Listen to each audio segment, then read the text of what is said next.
காணாமே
தந்தை மகன் தூய ஆவியாரின் பெயராலே.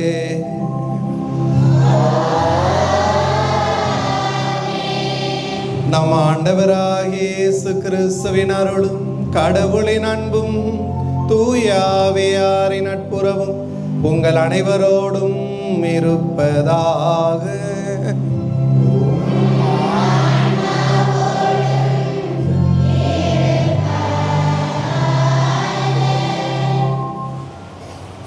பாசத்திற்கும் மரியாதைக்கும் உரிய தஞ்சை மறைமாவட்டத்தின் புதிய ஆயர் அவர்களே,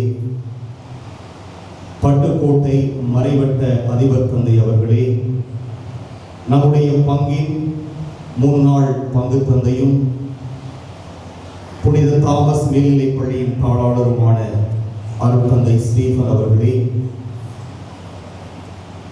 இந்த மண்ணின் மைந்தர் எரேமியாஸ் தமஸ்கு அவர்களே, அவருடைய வகுப்பு தோழரும் ஆயரின் செயலருமான ஆரோக்கிய பெனிட்டோ அவர்களே, உங்களை இந்த மகிழ்ச்சி மிகு நல்ல நாளிலே ஆதனூர் பங்கு இறை சமூகம் வருக வருகவென உளமகிழ்ந்து மகிழ்ச்சியோடு வரவேற்கிறது. தண்ணி குடிக்க கொஞ்சம் சூடாகவே இருக்கு.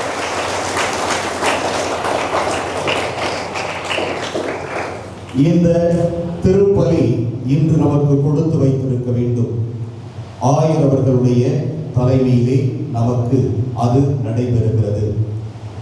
எனவே 2-3 நாட்களாகவே இந்த ஆயரின் வருகையை நாம் கொண்டாடுவதற்கு சிறப்பாக தயார் செய்து கொண்டிருந்தோம். உளப்பூர்வமாக மனமகிழ்வோடு மகிழ்ச்சியாக அந்த தருணம் இதோ இங்கு வந்திருக்கிறது.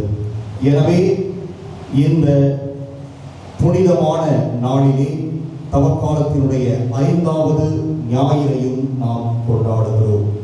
எனவே இந்த தவக்காலத்திலே ஆண்டவர் இயேசுவினுடைய பாடுகள், அவருடைய துன்பம், இறப்பு இவற்றை நாம் சிந்தித்து நாமும் அதிலே பங்கெடுத்து, அதே போல அவருடைய உயிர்ப்பிலும் நாம் பங்கெடுக்கும் அளவிற்கு நம்முடைய உள்ளங்கள் பண்படுத்தப்பட்டு அதை நோக்கிய பயணமாக தொடர்ந்து இந்த தவக்கால பயணம் அமையட்டும்.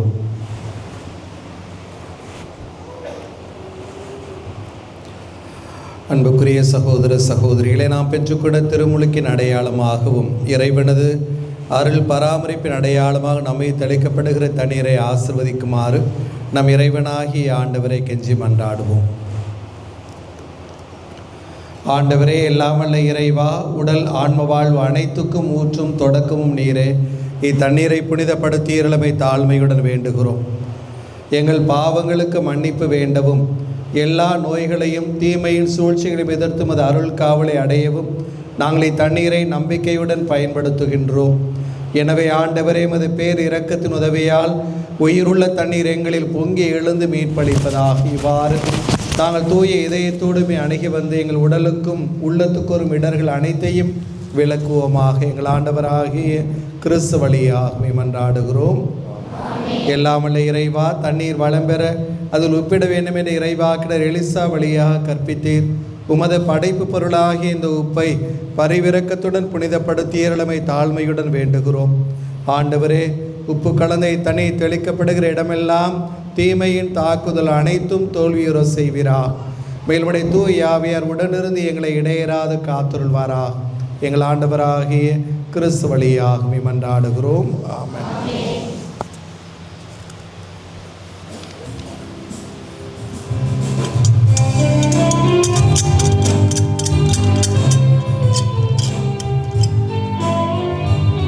நான் தெளிச்சிட்டு வரேன்.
எல்லாம் வல்ல இறைவன் நம் பாவங்களிலிருந்து நம்மை தூய்மைப்படுத்துவாராக. இந்த நற்கருணை கொண்டாட்டத்தின் வழியாக அவர் தம்முடைய இறையாட்சியின் திருவிருந்தில் நாம் அனைவரும் பங்கு பெற நம்மை தகுதி பெற செய்வாராக. ஆமென்.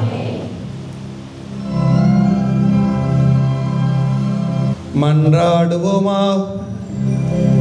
ஆண்டவரே எங்கள் இறைவா, உம் திருமகன் உலகை அன்பு செய்து சாவுக்கு தம்மையே கையளித்தார்.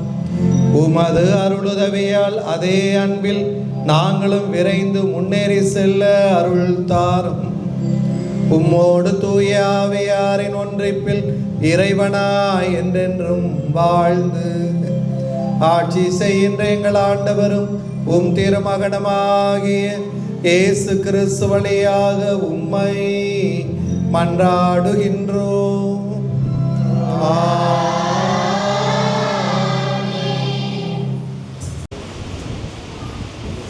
முதல் வாசகம். இதோ நாம் புதிய செய்கிறோம், நம் மக்களின் தாகம் தீர்ப்போம். இறைவாக்கினர் ஏசாயா நூலிலிருந்து வாசகம். அதிகாரம் 43, இறை வசனங்கள் 16 முதல் 21 வரை. கடலுக்குள் வழியை ஏற்படுத்தியவரும் பொங்கி எழும் நீர் நடுவே பாதை அமைத்தவரும் தேர்களையும் குதிரைகளையும் படை வீரரையும் வலிமை மிக்கோரையும் ஒன்றாக கூட்டி வந்தவரும் அவர்களை எல்லாரவாறு விழச் செய்து திரிகளை அணிப்பது போல் அவர்களை அழித்தவருமாகிய ஆண்டவர் கூறுவது இதுவே. முன்பு நடந்தவற்றை மறந்துவிடுங்கள், முற்கால நிகழ்ச்சி பற்றி சிந்திக்காதீர்கள். இதோ புது செயல் ஒன்றை நான் செய்கிறேன், இப்பொழுதே அது தோன்றிவிட்டது. நீ அதை கூர்ந்து கவனிக்கவில்லையா? பாலை நிலத்தில் நான் பாதை ஒன்று அமைப்பேன், பால்வெளியில் நீரோடைகளை தோன்றச் செய்வேன். காட்டு விலங்குகளும் என்னை புகழும், புல்லநரிகளும் தீக்கோழிகளும் என்னை பெருமைப்படுத்தும். ஏனெனில் தேர்ந்தெடுக்கப்பட்ட என் மக்களுக்கு பாலை நிலத்தில் குடிக்க கொடுப்பேன், பால் நிலத்தில் நீரோடைகள் தோன்ற செய்வேன். எனக்கென்று நான் உருவாக்கிய இந்த மக்கள் என் புகழை எடுத்துரைப்பர். இது ஆண்டவர் வழங்கும் அருள்வாக்கு. இறைவா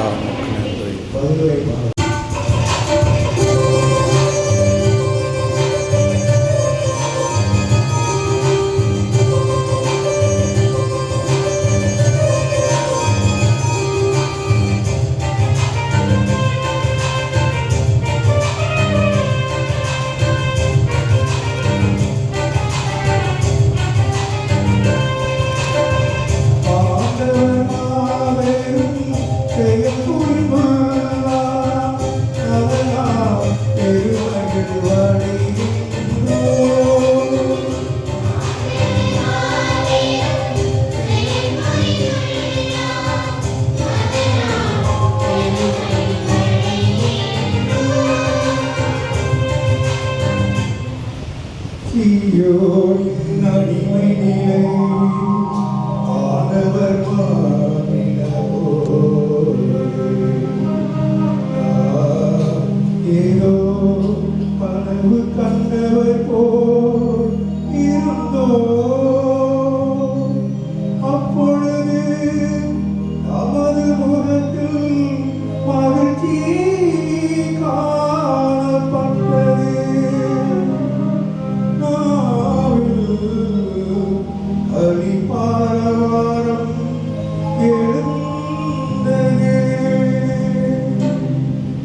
இரண்டாம் வாசகம். கிறிஸ்துவின் பொருட்டு நான் அனைத்தையும் இழந்துவிட்டேன். சாவில் அவரை ஒத்திருக்கவும் விரும்புகின்றேன். திருத்தூதர் பவுல் பிலிப்பியருக்கு எழுதிய திருமுகத்திலிருந்து வாசகம். அதிகாரம் 3 இறை வசனங்கள் 8 முதல் 14 முடிய. சகோதர சகோதரிகளே, உண்மையில் என்னை பொறுத்தமட்டில் என் ஆண்டவராம் கிறிஸ்து இயேசுவை பற்றிய அறிவே நான் பெறும் ஒப்பற்ற செல்வம். இதன் பொருட்டு மற்ற எல்லாவற்றையும் இழப்பாக கருதுகிறேன். அவர் பொருட்டு நான் அனைத்தையும் இழந்துவிட்டேன்.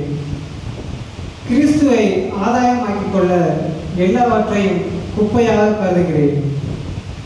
கிறிஸ்துவோடு இணைந்து இருப்பதற்காகத்தான் நான் இவ்வாறு கருதுகிறேன். திருச்சட்டத்தின் அடிப்படையில் நான் கடவுளுக்கு ஏற்புடையவனாக இயலாது. கிறிஸ்துவின் மீது கொண்டுள்ள நம்பிக்கையால் தான் அவருக்கு நான் ஏற்புடையவன் ஆக முடியும். இந்த ஏற்புடைமை கடவுளிடமிருந்து வருவது, நம் நம்பிக்கையை அடிப்படையாக கொண்டது. கிறிஸ்துவையும் அவர்தம் உயிர்த்தெழுதலின் வல்லமையும் அறியவும் அவருடைய துன்பங்களில் பங்கேற்று சாவில் அவரை ஒத்திருக்கவும் விரும்புகிறேன். அப்போதுதான் நான் இறந்தவுடன் உயிர்த்தெழ இயலும். நான் இவற்றை ஏற்கனவே அடைந்துவிட்டேன் என்றோ நிறைவு எழுதிவிட்டேன் என்றோ சொல்வதற்கில்லை.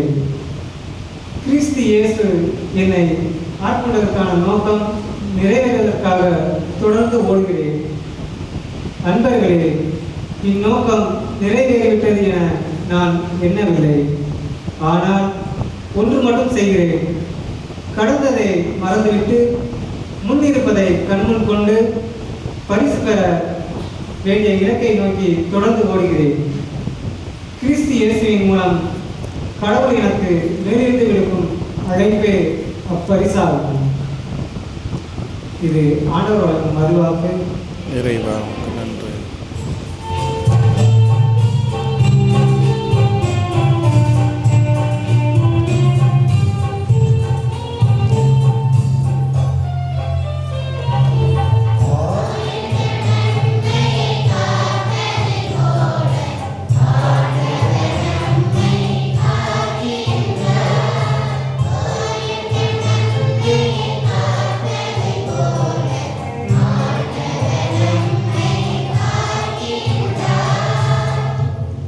இப்பொழுதாவது உங்கள் முழு இதயத்தோடு என்னிடம் திரும்பி வாருங்கள்.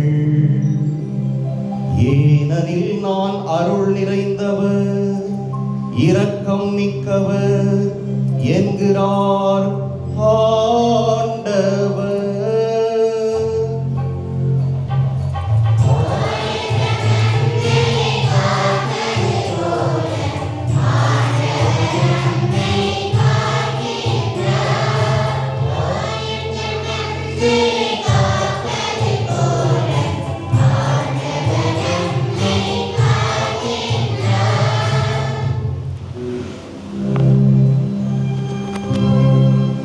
ஆண்டவர் உங்களோடு இருப்பாராக.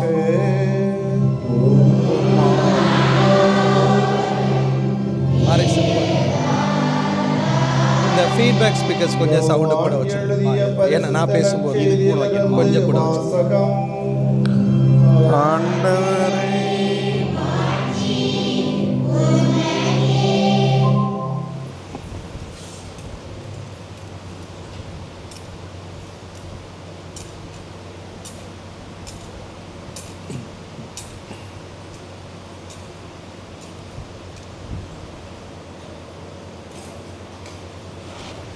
அதிகாரம் 8 இறை வார்த்தைகள் 1 முதல் 11 முடிய. இயேசு ஒலிவமலைக்கு சென்றார். பொழுது விடிந்ததும் அவர் மீண்டும் கோயிலுக்கு வந்தார். அப்போது மக்கள் அனைவரும் அவரிடம் வந்தனர். அவரும் அங்கு அமர்ந்து அவர்களுக்கு கற்பித்தார். மறைநூல் அறிஞரும் பரிசேயரும் விபச்சாரத்தில் பிடிபட்ட ஒரு பெண்ணை கூட்டிக் கொண்டு வந்து நடுவில் நிறுத்தி, போதகரே, இப்பெண் விபச்சாரத்தில் கையும் மெய்யுமாக பிடிபட்டவள். இப்படிப்பட்டவர்களை கல்லால் எறிந்து கொல்ல வேண்டும் என்பது மோசே நமக்கு கொடுத்த திருச்சட்டத்தில் உள்ள கட்டளை. நீர் என்ன சொல்கிறீர் என்று கேட்டனர்.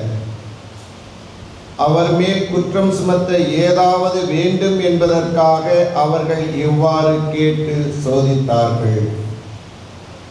இயேசு குனிந்து விரலால் தரையில் எழுதி கொண்டிருந்தார். ஆனால் அவர்கள் அவரை விடாமல் கேட்டுக்கொண்டிருந்ததால் அவர் நிமிர்ந்து பார்த்து, உங்களுள் பாவம் இல்லாதவர் முதலில் இப்பெண் மேல் கல் எறியட்டும் என்று அவர்களிடம் கூறினார். மீண்டும் குனிந்து தரையில் எழுதி கொண்டிருந்தார். அவர் சொன்னதை கேட்டதும் முதியோர் தொடங்கி ஒருவர் பின் ஒருவராக அவர்கள் யாவரும் அங்கிருந்து சென்று விட்டார்கள். இறுதியாக இயேசு மட்டுமே அங்கு இருந்தார். அப்பெண்ணும் அங்கேயே நின்று கொண்டிருந்தார். இயேசு நிமிர்ந்து பார்த்து, அம்மா, அவர்கள் எங்கே? நீர் குற்றவாளி என்று எவரும் தீர்ப்பிடவில்லையா என்று கேட்டார். அவர், இல்லை ஐயா என்றார். இயேசு அவரிடம், நானும் தீர்ப்பளிக்கவில்லை, நீர் போகலாம், இனி பாவம் செய்யாதீர் என்றார். ஆண்டவரின் அருள்வாக்கு.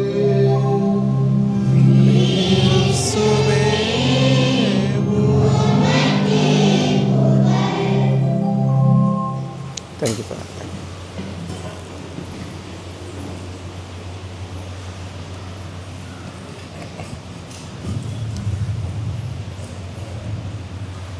கிறிஸ்துவில் பிரியமான சகோதர சகோதரிகளே, அன்பு பிள்ளைகளே, இந்த ஞாயிற்றுக்கிழமையில் ஆண்டவரின் மேன்மை மிகு புனித நாள் என்று விவிலியம் அழைக்கிற இந்த ஆண்டவரின் நாளில் உங்களை எல்லாம் சந்திப்பதில் மிகுந்த மகிழ்ச்சி. ஆதனூர் பங்கிற்கு முதல் முறையாக வருவதில் அத்துணை ஆனந்தம், ரொம்ப மகிழ்ச்சி, ரொம்ப சந்தோஷமாக இருக்கிறது உங்களை எல்லாம் பார்ப்பதில். அதிலும் ஞாயிற்றுக்கிழமையில் பார்ப்பதில் கூடுதலான மகிழ்ச்சி, இந்த ஜூபிலி ஆண்டில் பார்ப்பதில் இன்னும் மகிழ்ச்சி, இந்த தவக்காலத்தில் பார்ப்பதில் இன்னும் அதிகமான மகிழ்ச்சி. கடவுளை தேடி வந்திருக்கிறோம், கடவுளுடைய பிள்ளைகளாக கூடி வந்திருக்கிறோம். நாம் வாழ்வதும் இயங்குவதும் இருப்பதும் எல்லாமே அந்த கடவுளது அருளால் என்று புனித பவுலடியார் போலவே நாமும் புரிந்து வைத்திருப்பதால் அந்த கடவுளுக்கு நன்றி செலுத்த வந்திருக்கிறோம். திருவை போதிக்கிறது, நாம் கொண்டாடக்கூடிய எல்லா திருப்பலிகளுமே கடவுளுக்கான நன்றியின் பலியே என்று, கடவுளுக்கு நன்றி செலுத்துவதற்காகவே நாம் வாரத்தின் முதல் நாள் காலை பொழுதிலேயே ஆண்டவர் திருமுன் கொடி வந்திருக்கிறோம். நமது வாழ்வு, அந்த வாழ்வில் நம்முடையதுன்னு சொல்லிக்கொள்ளக்கூடிய எல்லாம், நமது வாழ்வில் நடக்கிற அத்துணை காரியங்களும் அந்த கடவுளது அருளால், ஆசியால், அவரது அருள் பராமரிப்பால் என்று உணர்கிற போது நன்றி நிறைந்த உள்ளத்தோடு அந்த கடவுள் திருமுன் கொடி வந்திருக்கிறோம். பிறந்திருக்கிற இந்த புதிய வாரத்திற்காக கடவுளது அருளையும் ஆசையையும் வேண்டி கூடி வந்திருக்கிறோம். அனைத்திற்கு மேலாக ஒரு பங்கு இறை சமூகமாய் கிறிஸ்துவில் தன்னை வெளிப்படுத்திய கடவுளை ஏற்றுக்கொண்ட நம்பிக்கையாளர்களாய், சகோதர சகோதரிகளாய் அந்த கடவுள் திருமுன் கூடி வந்திருக்கிறோம். புனித அன்னாளின் அந்த அரவணைப்பில் வாழக்கூடிய நாம் அந்த நல்ல புனிதையின் பெயரில் இன்று இந்த நாளில் ஒன்று கூடி வந்திருக்கிறோம் என்று உணர்கிறேன். பிரியமான சகோதர சகோதரிகளே, இந்த நாளுக்கான இறைவார்த்தை பகுதி ஒரு புதிய செய்தியாக இருந்தது.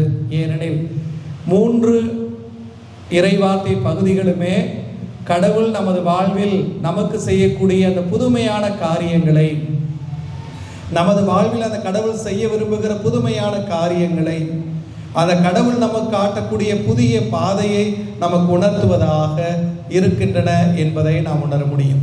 முதல் வாசகத்தில் கூட வாசி கேட்டோம்.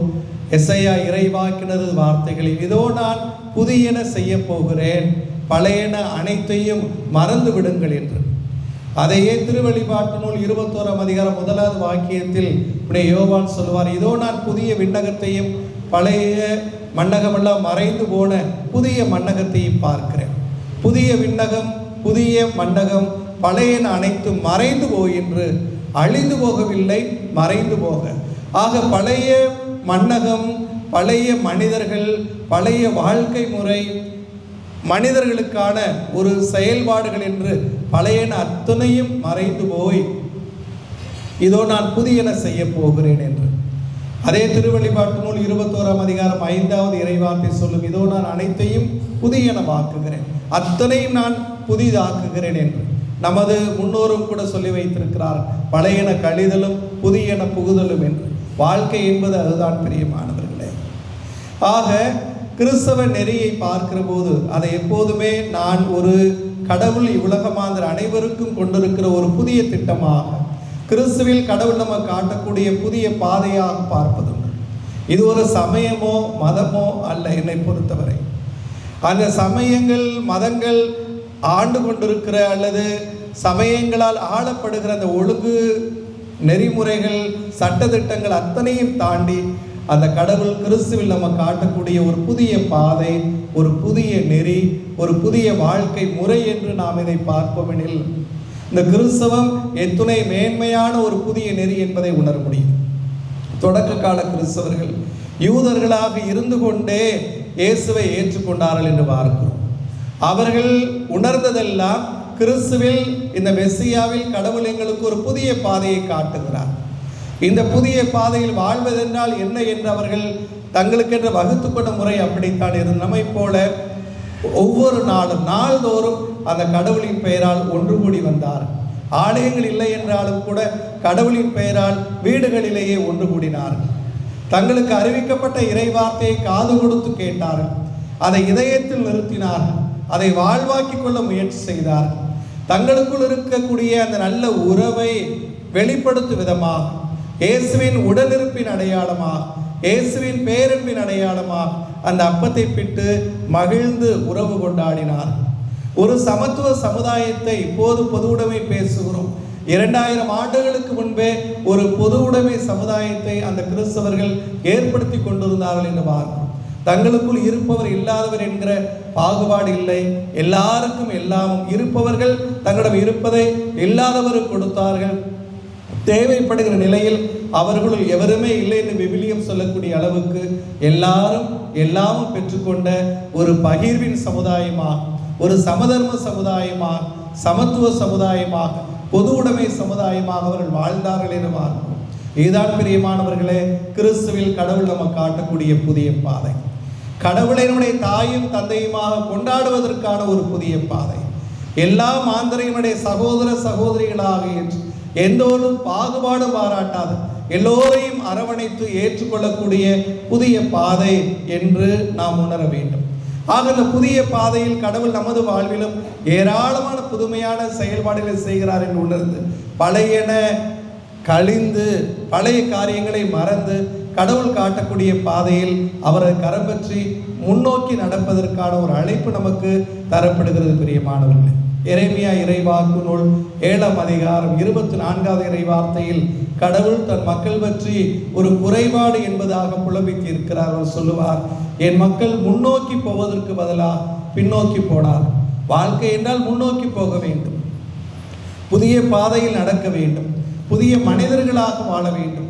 பின்னோக்கி போவது எனது விருப்பமில்லை. ஆனால் எனது மக்கள் எப்போதுமே பின்னோக்கி போனார்கள். நான் காட்டக்கூடிய அந்த புதிய பாதையில் முன்னோக்கி செல்ல தவறி போனார்கள் என்று சொல்லுவார். நாம் அந்த கிறிஸ்துவை மனதில் நிறுத்தி கிறிஸ்துவில் நம்பிக்கை கொண்டவர்களாய் வாழ்வில் என்னாலும் முன்னோக்கி செல்வதற்கான அழைப்பு இந்த இறைவார்த்தை வழியாக நமக்கு தரப்படுகிறது பிரியமானவர்களே. ஆக கடவுளை நம்முடைய தாயும் தந்தையுமாக கொண்டாடுகிறோம். அந்த கடவுளை அன்பு செய்கிறோம். நமக்கு இறைவார்த்தை அழைப்பு விடுப்பது போல அந்த கடவுளை நாம் முழு மனதோடு அன்பு செய்கிறோம். நம்ம முழு இதயத்தோடும் முழு உள்ளத்தோடும் முழு மனதோடும் முழு ஆற்றலோடும் எவ்வளவு முடியுமோ அந்த அளவுக்கு அந்த கடவுளை அன்பு செய்கிறோம். அதைத்தான் மத்தேயு நற்செய்தி 22ஆம் அதிகாரம் 37-38 இறைவார்த்தைகளில் வாசிக்கிறோம். திருச்சட்டத்திலேயே மிக முதன்மையான கட்டளை என்ன என்று கேட்ட திருச்சட்ட அறிஞருக்கு இயேசு சொல்லக்கூடிய பதிலாக பார்க்கிறோம். உன் கடவுளை அன்பு செய். இணைச்சட்ட நூல் 6ஆம் அதிகாரம் 5வது இறைவார்த்தை மேற்கோள் காட்டி சொல்லுவார், உன் கடவுளாகிய ஆண்டவரை அன்பு செய். எப்படி அன்பு செய்ய வேண்டும்? உன் முழு இதயத்தோடு, முழு உள்ளத்தோடு, முழு மனதோடு, முழு ஆற்றலோடு. உன்னால் எவ்வளவு முடியுமோ அவ்வளவு. இதயம் உள்ள மனம் என்பதெல்லாம் ஒன்றுதான். ஆனாலும் கூட அதன் அவசியம், அதன் ஆழம், அழுத்தம் அதை உணர்த்துவதற்காக இயேசு ஒன்றையே 3 முறையாக இதயம், மனம், உள்ளம் என்று சொல்லி உன் முழு இதயத்தோடு, முழு உள்ளத்தோடு, முழு மனதோடு அந்த கடவுளை அன்பு செய். அந்த கடவுளை நீ எல்லாமாக கொண்டிரு, அந்த கடவுளை மட்டுமே நம்பியிரு என்று சொல்லிக் கொடுப்பதை பார்க்கிறோம். அதே போல அதற்கு இணையான இன்னொரு கட்டளை இருக்கிறது, விவிலியம் சொல்லிக் கொடுக்கிறது என்று லேவியர் நூல் 19ஆம் அதிகாரம் 18வது இறைவார்த்தை மேற்கோள் காட்டியே சொல்லுவார், நீ உன்னை அன்பு செய்வது போல உனக்கு அடுத்திருக்கிற உனது அயலாரை அன்பு செய் என்று சொல்லிக் கொடுப்பதை பார்க்கிறோம். கடவுளை அன்பு செய்வதும் அடுத்திருப்பவரை அன்பு செய்வதுமே கிறிஸ்துவில் கடவுள் காட்டக்கூடிய அந்த புதிய பாதை. கடவுளின் பிள்ளைகளாக எல்லோரையும் அன்பு செய்யக்கூடிய பிள்ளைகளாக வாழக்கூடிய அந்த புதிய நெறி நம்மை என்னாலும் முன்னோக்கி அழைத்து போகிறது.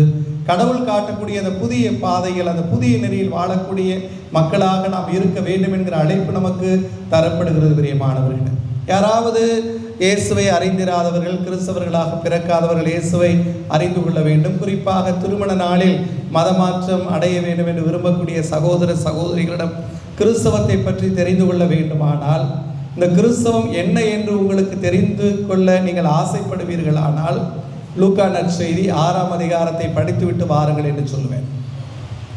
அதில் 22வது இறைவார்த்தை முதல் அப்படித்தான் சொல்லப்பட்டிருக்கிறது. உங்கள் பகைவருக்கு அன்பு காட்டும், உங்கள் பகைவரை அன்பு செய்யுங்கள், உங்களை துன்புறுத்துவோருக்காக கடவுளிடம் மன்றாடுங்கள், உங்களை இகழ்ந்து பேசுவோருக்காக அந்த கடவுளுக்கு நன்றி சொல்லி அவர்களுக்கு ஆசை கூறுங்கள் என்று சொல்வார். ஆக இயேசுவின் போதனை என்பது ஒரு மாற்று போதனை, ஒரு புதிய வாழ்வுக்கான மாற்று போதனை. எல்லோரையும், பகைவர்களையும் கூட, நம்மை சபிக்கிறவர்களையும் கூட, நம்மை துன்புறுத்துவோரையும் கூட, நம்மை ஒரு கண்ணத்தில் அறைபவர்களையும் கூட, நம்மிடம் இருப்பதை எடுத்துக்கொள்ள விரும்புகிறவர்களையும் கூட அன்பு செய்வதற்கான ஒரு அழைப்பு என்று பார்க்கும். எல்லோரையும் அன்பு செய்கிறோம். அதைத்தான் பிரியமானவர்களின் நற்செய்தி வாசகம் நமக்கு இயேசுவின் ஒரு செயல்பாடாகவே சுட்டி காட்டுகிறது.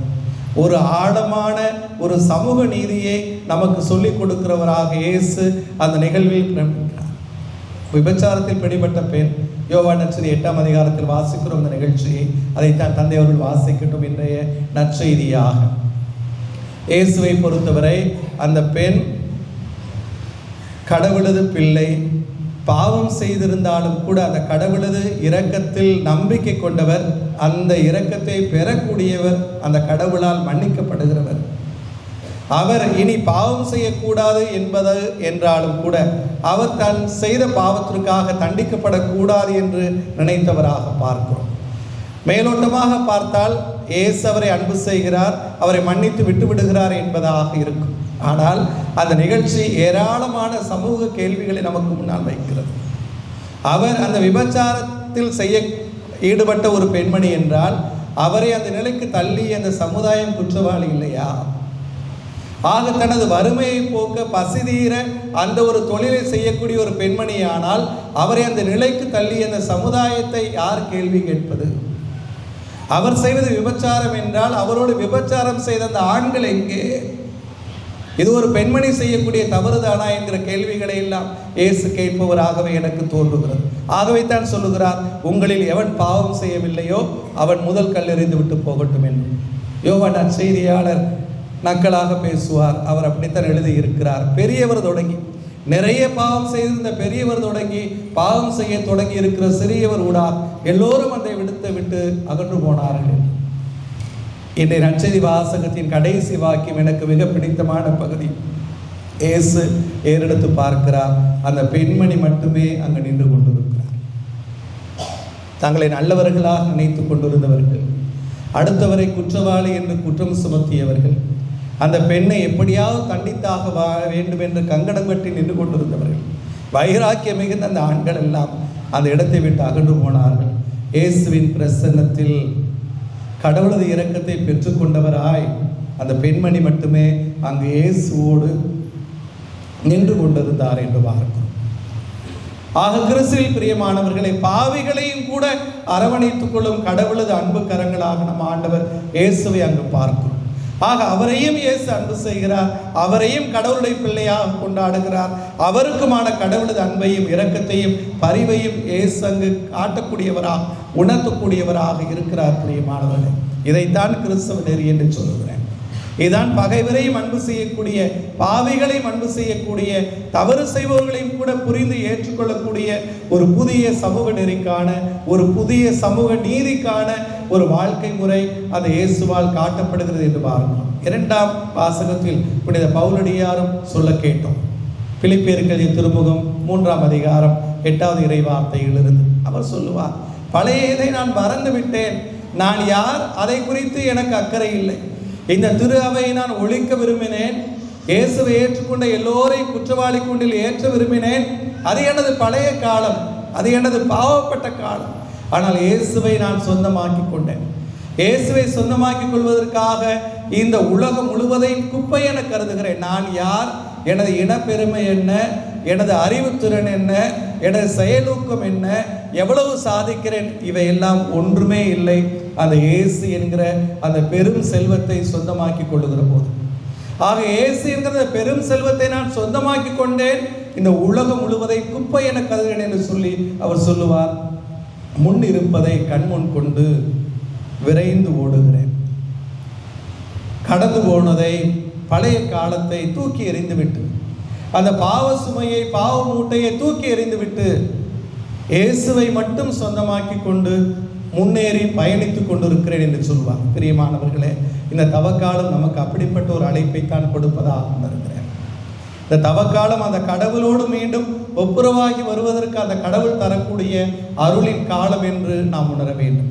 இந்த ஜூபிலி ஆண்டை திருத்தந்தை பிரான்சிஸ் அவர்கள் அறிவித்த போது 3 காரியங்களை தான் சொன்னார். அந்த கடவுளோடு ஒப்புரவாகக்கூடிய அருளின் காலமாக இந்த ஆண்டு இருக்கட்டும்.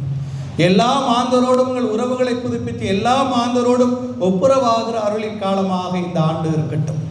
இயற்கையோடு ஒப்புரவாகி, பிற உயிர்களோடு ஒப்புரவாகி, படைப்பு அனைத்தோடும் ஒப்புரவாகி வாழக்கூடிய ஒரு புதிய வாழ்வுக்கான அருளின் காலமாக இந்த யூபிலி ஆண்டு இருக்கட்டும் என்று நமக்கு சொல்லிக் கொடுத்தார். பிரியமானவர்களே, அப்படித்தான் நாம் இங்கு வந்திருக்கிறோம். இந்த கடவுளோடு ஒப்புரவாக இந்த தவக்காலத்தில் 5ஆம் ஞாயிற்றுக்கிழமையில் அந்த கடவுள் திருமுன் கூடி வந்திருக்கிறோம். நம்முடைய பாவங்கள் ஏராளம், குற்றம் செய்யக்கூடியவர்களாக இருக்கிறோம், குற்றத்திலேயே மூழ்கி போகக்கூடிய குறை இயல்பு உள்ளவர்களாக, பாவ இயல்பு உள்ளவர்களாக இருக்கிறோம். ஆகவே அந்த கடவுளை இரக்கத்தை, மன்னிப்பை வேண்டி வருகிறோம். அந்த விபச்சாரத்தில் பிடிபட்ட பெண் அந்த இயேசுவின் இரக்கத்தை முழுமையாக பெற்றுக்கொண்டது போல இனி பாவம் செய்யாதே என்கிற அந்த வேண்டுகோளை எடுத்து நான் உணர்ந்து பார்ப்பேன். நிச்சயமாக அந்த பெண்மண் அந்த நிகழ்வுக்கு பிறகு இயேசுவின் ஒரு சீடத்தியாகவே மாறி போயிருப்பார். இயேசுவை மிக நெருக்கமாக பின்பற்றிய ஒரு கிறிஸ்தவராகவே அவர் மாறி போயிருப்பார். இயேசுவை நான் சந்தித்து விட்டேன், அவரது அன்பை, இரக்கத்தை பெற்றுக்கொண்டு விட்டேன், அவரில் கடவுளது மன்னிப்பை பெற்றுக்கொண்டு விட்டேன், இனி நான் புதிய பெண்மணி, எனது வாழ்க்கை புதிய வாழ்க்கை, பழைய வாழ்க்கையை தூக்கி எறிந்து விட்டேன், இனி இயேசுவை நான் சொந்தமாக்கி கொண்டேன் என்று அப்படி வாழ்வதற்கான அழைப்பு தான் பிரியமானவர்களே இந்த நாளில் நமக்கு தரப்படுகிற. இயேசுவை சொந்தமாக்கி கொள்ளுகிறோம், கடவுளின் பிள்ளைகளாக இருக்கிறோம். எதையெல்லாம் பாவம் என்று உணர்கிறோமோ, எதையெல்லாம் செய்யக்கூடாத தவறு, குற்றம் என்று உணர்கிறோமோ, எதை நமது பலவீனம் என்று கருதுகிறோமோ அத்தனையும் தூக்கி எறிந்து நாங்கள் கடவுளுடைய பிள்ளைகளாக இருப்போம். கடவுளை அன்பு செய்வோம், எல்லா மாந்தரையும் அன்பு செய்வோம், எல்லோரோடும் இயைந்து வாழ்வோம். அந்த கடவுள் காட்டக்கூடிய அந்த நேரிய பாதைகள் வாழ்வை அமைத்துக் கொள்வோம் என்று வாழ்வதற்கான அழைப்பு இந்த இறைவார்த்தை வழியா இத்தவக்காலத்தில் நமக்கு தரப்படுகிறது. பிரியமானவர்களே, இறைவன் உங்களை முன்னோக்கிய நாள் வழிநடத்த வேண்டும். உங்கள் வாழ்வில் அந்த கடவுள் ஏராளமான புதியனவற்றை செய்ய வேண்டும். அத்தனையும் புதியனவா உங்கள் வாழ்வில் அந்த கடவுள் தமது அருள் வரங்களாக கொடுக்க வேண்டும் என ஜெபிக்கிறோம். கடவுளோடும் எல்லா மாந்தரோடும் ஒப்புரவாகியவர்களாய் வாழ்வுக்கு தேவையான எல்லா அருள் வளங்களையும் நிரம்ப பெற்று மகிழ்ந்து மனம் நிறைந்து வாழ அந்த இறைவன் உங்களை நிரம்ப ஆசீர்வதிப்பாராக. ஆமென். எழுந்து நிற்போம். ஞாயிற்றுக்கிழமை கடவுள் மீது நாம் கொண்டிருக்கிற ஆழமான நம்பிக்கையை இப்போது அறிக்கையிடுவோம்.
பார்ந்த சகோதர சகோதரிகளே, ஆண்டவர் திருமுன் அவர் தம் பிள்ளைகளாக ஒன்று கூடி வந்திருக்கிற நாம் நம்முடைய எல்லா தேவைகளுக்காக இப்போது நம்பிக்கையுடன் வேண்டுவோம்.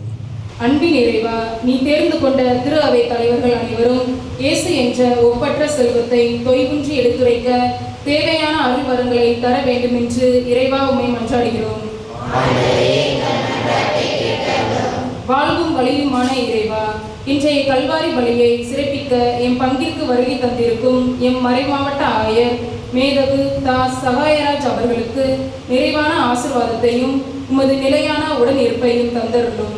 இப்பலியில் எம் ஆயரோடு இணைந்திருக்கும் அனைத்து குருக்களையும் நிறைவாக ஆசீர்வதித்து இவர்களின் மெய்ப்பு பணி சிறந்திட வரமரல வேண்டும் என்று இறைவா உம்மை மன்றாடுகிறோம். பாசமுள்ள ஆண்டவரே, நாங்கள் புற தோற்றத்திற்கு கொடுக்கும் முக்கியத்துவத்தை எம் அகத்திற்கும் கொடுத்து வாழவும் தூயவராகிய உம்மை தூய்மையான மனதுடன் உட்கொள்ளவும் வரம் தர வேண்டும் என்று இறைவா உம்மை மன்றாடுகின்றோம்.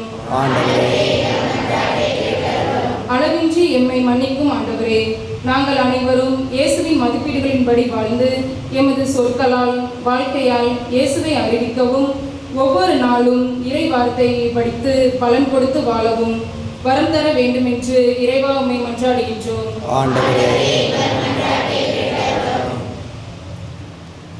ஒரு நிமிடம் கண்களை மூடி கரங்களை குவித்து நம்முடைய எல்லா தேவைகளுக்காக ஜெபிப்போம். ஆண்டவர் திருமுன் வந்திருக்கிறோம். நம்ம அன்பு ஆண்டவர் முன் வந்திருக்கிறோம். நம்முடைய தேவைகள் எதுவானாலும் தயக்கமின்றி நம்பிக்கையோடு வேண்டுவோம். நாம் கேட்கிற காரியத்தை ஏற்கனவே கடவுள் நமக்கு கொடுத்து விட்டார் என்கிற நம்பிக்கையோடு ஜெபிப்போம். நாம் கேட்பதற்கு மிகுதியாகவே பல வேளைகளில் கேட்காமலேயே தமது அருளை நமக்கு நிரம்ப கொடுத்து காக்கிறவராக நம் கடவுள் இருக்கிறார் என்று உணர்ந்து நம்முடைய எல்லா தேவைகளுக்காக ஜெபிப்போம். நம்முடைய குடும்பத்தை நம் ஆண்டவர் இயேசு திருக்கரங்களில் ஒப்பு கொடுத்து ஜெபிப்போம். வீட்டில் இருக்கிற ஒவ்வொருவரையும் நினைத்து பார்த்து மன்றாடும். நம்முடைய தந்தை, நம்முடைய உடன் பிறந்தவர்கள், உறவுக்காரர்கள், நம்முடைய கணவன், நமது மனைவி, நமது அன்பு பிள்ளைகள், பேர குழந்தைகள் என எல்லோருக்காக ஜெபிப்போம். படிக்கிற நமது பிள்ளைகள், தங்கள் எதிர்காலத்தை அமைத்து துடித்து கொண்டிருக்கிற நமது இளம் பிள்ளைகள், வீட்டில் இருக்கிற முதியவர்கள், நோயாளிகள் என எல்லோருக்காக மன்றாடுவோம். நாம் உன்னுடைய குடும்பங்களும் போக வேண்டிய பாதையை காட்டி போகிற வழியெல்லாம் அந்த கடவுள் நமக்கு துணை இருந்து நம்மை ஆதரித்து காக்க வேண்டும் என ஜெபிப்போம். நாம் செய்யக்கூடிய எல்லா தொழிலையும், உழைப்பையும், விவசாய பணிகளையும், வாழ்வில் முன்னேற நாம் எடுக்கிற எல்லா முயற்சிகளையும் இறைவன் நிரம்ப ஆசீர்வதிக்க வேண்டும். தீமையின் எல்லா ஆதிக்கத்திலிருந்தும், தீயவனின் எல்லா சோதனைகளையும் நம்மை விடுவித்து காக்க வேண்டும் என ஜெபிப்போம். நல்ல உடல் சுகத்தோடு, உள்ள ஊக்கத்தோடு, வாழ்வுக்கு தேவையான அடிப்படையான வசதிகளோடு மகிழ்ந்து மனம் நிறைந்து வாழ இறைவன் நமக்கு அருள் தர வேண்டும் என ஜெபிப்போம். நம்முடைய பங்கு தந்தைக்காக, அவரது உடல் உள்ள சுகத்திற்காக, அவர் செய்யக்கூடிய இறையாட்சி பணியில் இறைவன் அவருக்கு துணை இருந்தவரை வழிநடத்த வேண்டும் என்பதற்காக ஜெபிப்போம். நம்முடைய பங்கில் பணி செய்யக்கூடிய அருள் சகோதரிகளுக்காக, அவர்கள் செய்யக்கூடிய கல்வி பணியையும் மருத்துவ பணியையும் இறைவன் நிரம்ப ஆசீர்வதிக்க வேண்டும் என்று ஜெபிப்போம். நம்முடைய மறைவட்ட அதிபர் தந்தை அவர்களுக்காக, பட்டுக்கோட்டை பங்கிலும் பட்டுக்கோட்டை மறைவட்டத்திலும் இருக்கிற எல்லா அருள் தந்தையர்களுக்காக, அருள் சகோதரிகளுக்காக, இறை மக்கள் அனைவருக்காக ஜெபிப்போம். நம்முடைய முன்னாள் பங்கு தந்தை அருள் தந்தை எம்.ஏ. ஸ்டீஃபன் அவர்களுக்காக, அவர்கள் செய்யக்கூடிய கல்வி பணியில் இறைவன் அவருக்கு துணை இருந்தவரை வழிநடத்த வேண்டும் என்பதற்காக ஜெபிப்போம்.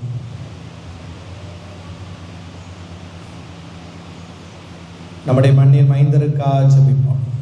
ஆயரின் செயலர் தந்தை அவர்களுக்காக ஜெபிப்போம். ஒருவர் மற்றவருக்காக ஜெபிப்போம். இங்கு கூடியிருக்கிற அனைவருக்காக ஜெபிப்போம். பங்கில் இருக்கிற எல்லா குடும்பங்களுக்காக ஜெபிப்போம்.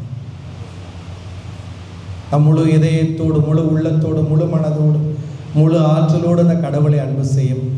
கடவுளை அன்பு செய்வது போலவே எல்லா மாந்தரையும் முழு இதயத்தோடு, முழு உள்ளத்தோடு, முழு மனதோடும், முழு ஆற்றலோடும் அன்பு செய்யவும் நல்ல தாராள உள்ளத்தை இறைவன் நமக்கு தர வேண்டும் என ஜெபிப்போம்.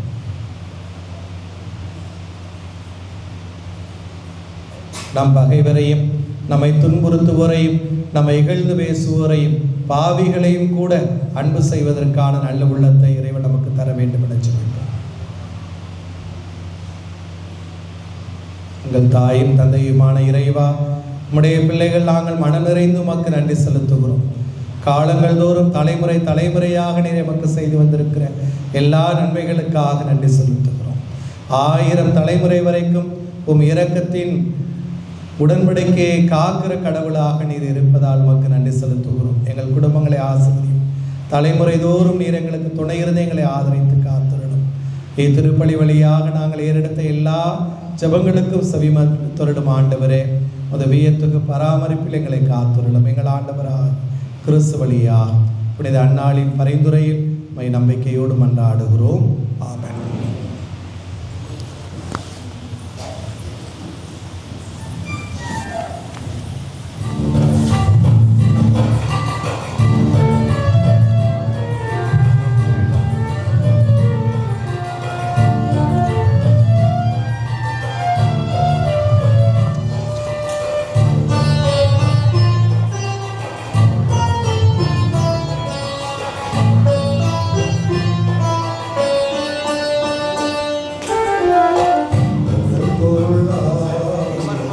தேங்க்ஸ்.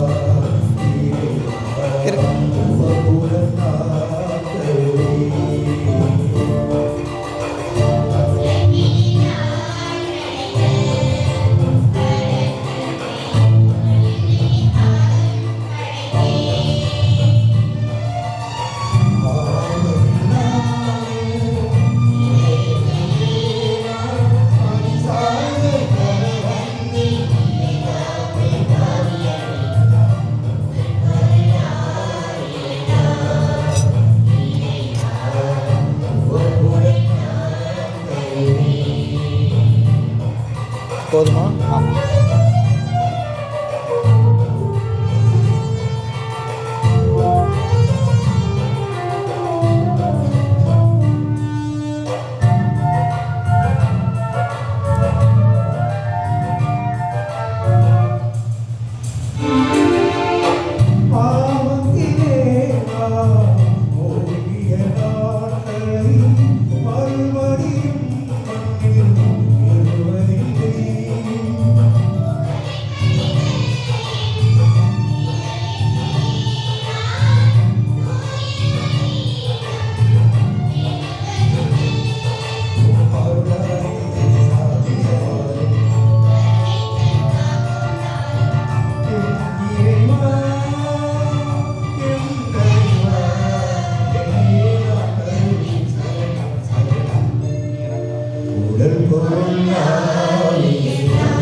போட்டால் அப்படி புக்கு புண்ணு வரும் பார்த்து.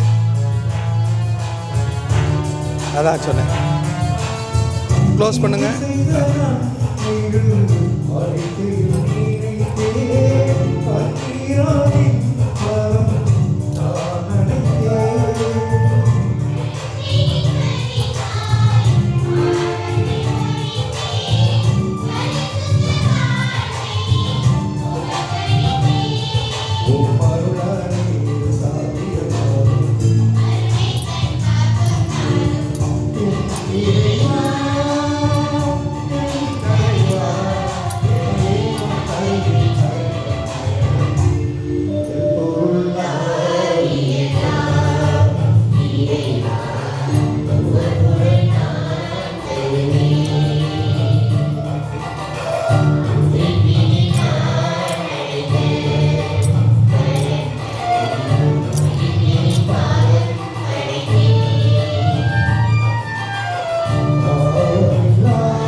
தேங்க்ஸ்.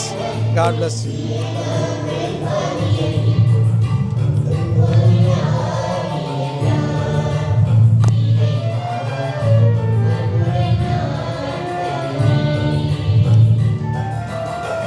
காலத்துக்குரியதை எடுத்துக்கோங்க. இது சகோதர சகோதரிகளே, எங்களுடையதும் உங்களுடையதுமான இப்பலி நம் தந்தையாகிய இறைவனுக்கு ஏற்புடையதாகும்படி மன்றாடுங்கள். ஆண்டவர்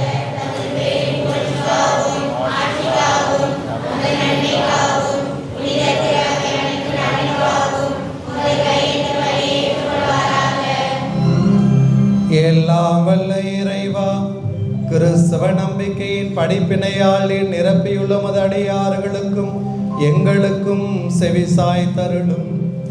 இப்பலியின் பயனாக எந்நாளும் எங்களை புனிதப்படுத்துவீராக.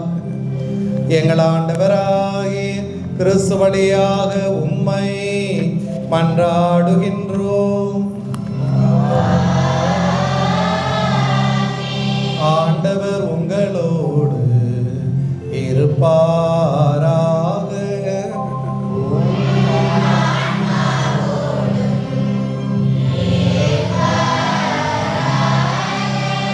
இதயங்களை மேலே எழுப்புங்கள்.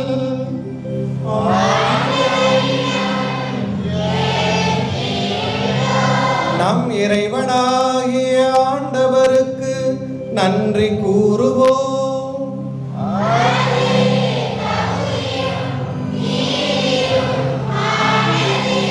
ஆண்டவரே, தூயவரான தந்தையே, என்றுமுள்ள எல்லாம் வல்ல இறைவா, எங்கள் ஆண்டவராகிய கிறிஸ்து வழியாக எந்நாளும் எவ்விடத்திலும் நாங்கள் உமக்கு நன்றி செலுத்துவது மெய்யாகவே தகுதியும் நீதியும் ஆகும். எங்கள் கடமையும் மீட்புக்குரிய செயலுமாகும்.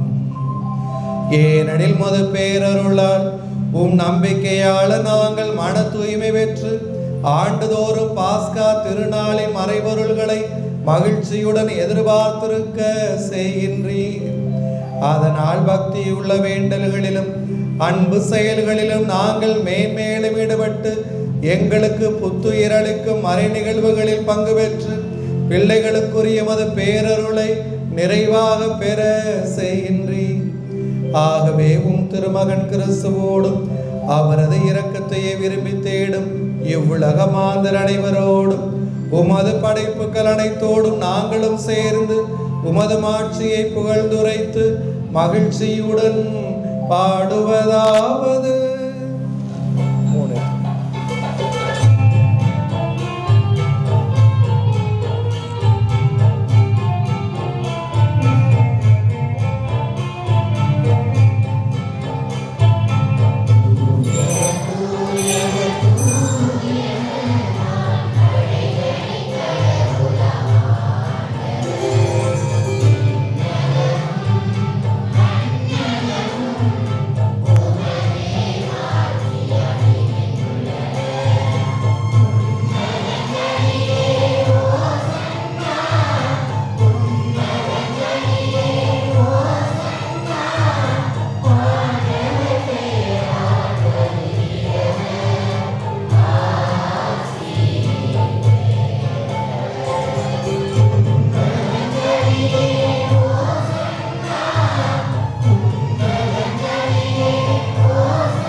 ஆண்டவரே, நேர்மையாகவே தூயவர், உம்முடைய படைப்புகள் எல்லாமை புகழ்வது தகவே. ஏனெனில் உம் திருமகனாகிய எங்கள் ஆண்டவர் இயேசு கிறிஸ்து வழியாக தூய ஆவியாரின் செயலாற்றலால் அனைத்தையும் உய்வித்து தூய்மைப்படுத்துகின்றீர்.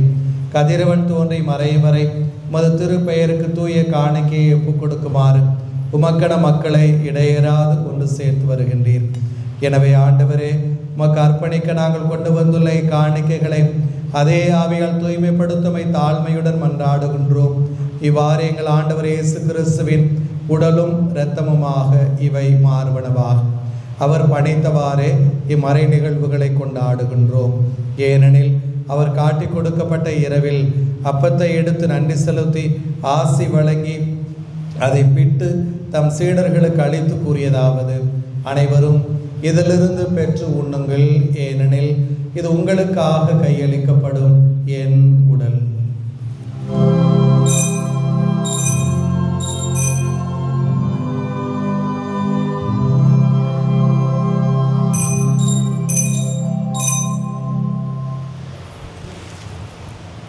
அவ்வண்ணமே இரவு விருந்தை அருந்தியபின் கிண்ணத்தையும் எடுத்து மக்கள் நன்றி செலுத்தி ஆசி வழங்கி அதை தம் சீடர்களுக்கு அளித்து அவர் கூறியதாவது, அனைவரும் இதிலிருந்து பெற்று பருகுங்கள், ஏனெனில் இது புதிய நிலையான உடன்படிக்கைக்குரிய என் இரத்தத்தின் கிண்ணம்.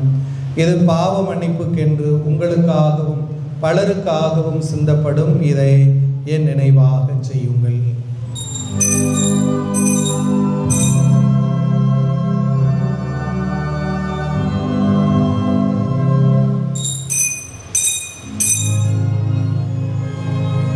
நம்பிக்கையின் மறைபொருள்.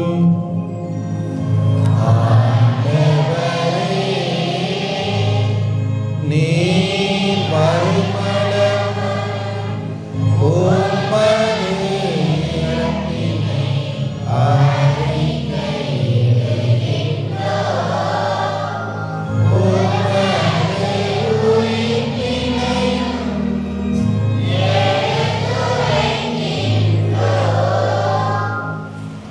ஆகவே ஆண்டவரே, திருமகனின் மீட்பளிக்கும் பாடுகளையும் வியப்புக்குரிய உயிர்ப்பையும் விண்ணேற்றத்தையும் நாங்கள் நினைவு கூறுகின்றோம்.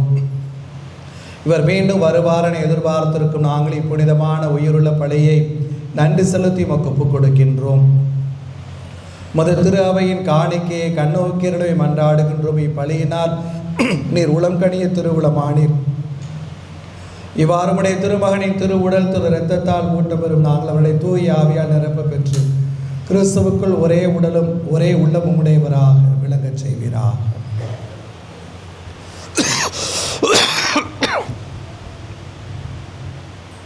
இவரே எங்களை உமக்கு என்றும் காணிக்கையாக்குவாராக.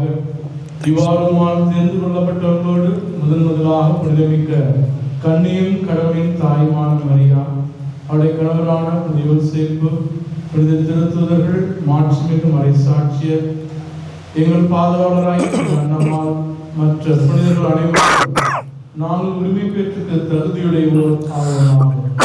இவர்களின் வேண்டுதலால் நாங்கள் என்றும் உமது உதவியை பெறுவோம் என உறுதியோடு நம்புகின்றோம்.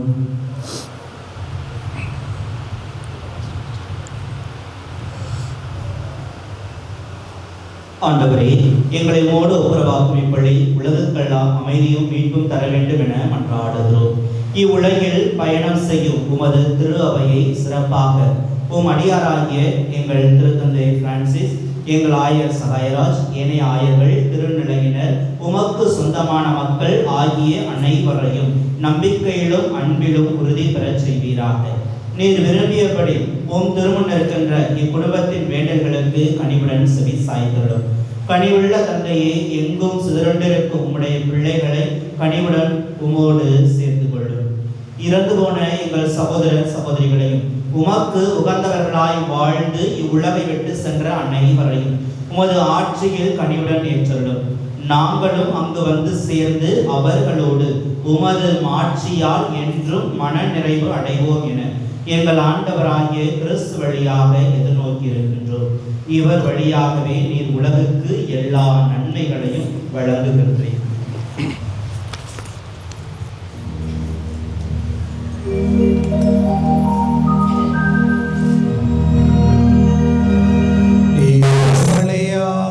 இவரோடு இவரில் எல்லாம் வல்ல இறைவனாகிய தந்தையே, தூய ஆவியாரின் ஒன்றிப்பில் எல்லா புகழும் ஆட்சியும் என்றென்றும் உமக்கு உரியதே.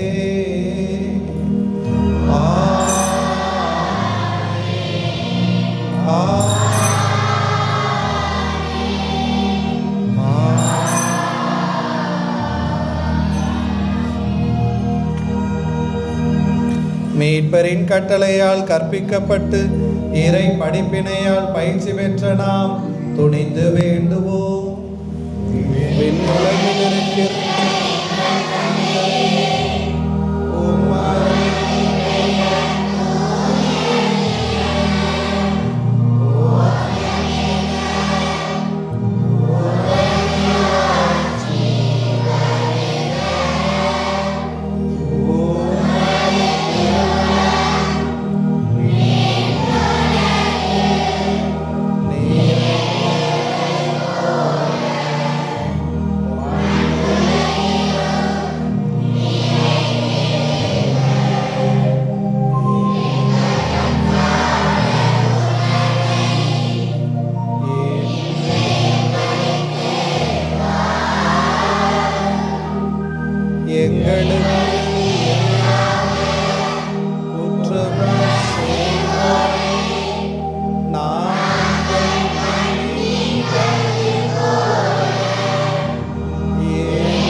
ஆண்டவரே, தீமை அனைத்திலிருந்தும் எங்களை விடுவித்து எங்கள் வாழ்நாளில் அமைதியை கனிவுடன் அருள உம்மை மன்றாடுகின்றோம்.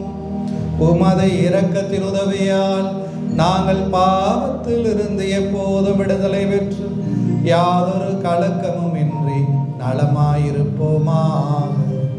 நாங்கள் எதிர்நோக்கி இருக்கும் பேரின்பத்துக்காகவும் எம் மீட்பராகிய இயேசு கிறிஸ்துவின் வருகைக்காகவும் காத்திருக்கின்றோம்.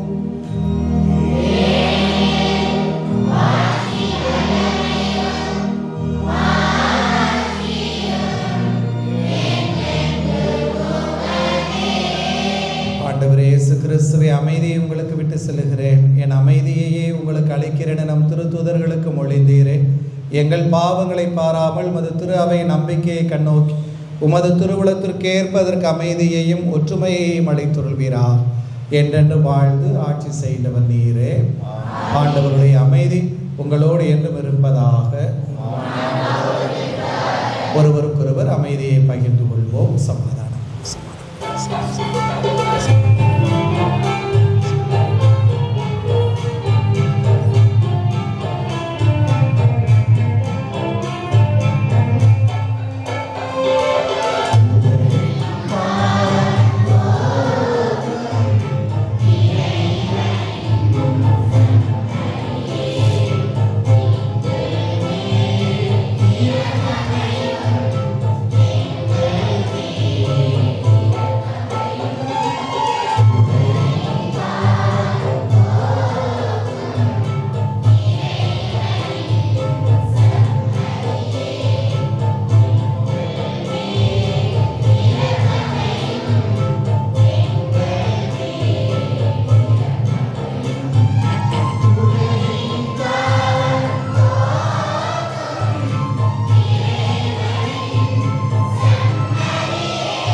இதோ இறைவனின் செம்மறி, இதோ உலகின் பாவங்களை போக்குகிறவர், கடவுளையும் எல்லா மாந்தரையும் எந்நாளும் அன்பு செய்து வாழ நமக்கு அழைப்பு விடுக்கிற தெய்வம். பாவிகள் நம்மையும் அரவணைத்துக் கொள்ளும் கடவுளது அன்பு கரங்கள் இவரே. இவர் திருவிருந்திற்கு அழைக்கப்பட்டிருக்கிற நாம் அனைவரும் பேறு பெற்றோர். ஆண்டவரே, நான் தகுதியற்றேன், ஆனால் ஒரு வார்த்தை மட்டும் சொல்லிடலாம், எனது ஆன்மா.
எல்லாம் வல்ல இறைவா, உம் பிள்ளைகள் எங்களுக்கு அருள் புரிய உம்மை வேண்டுகின்றோம்.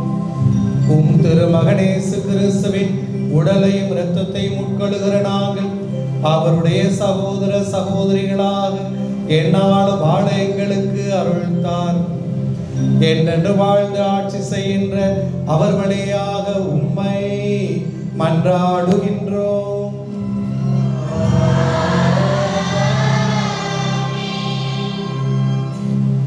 ஆண்டவர் உங்களோடு இருப்பாரா?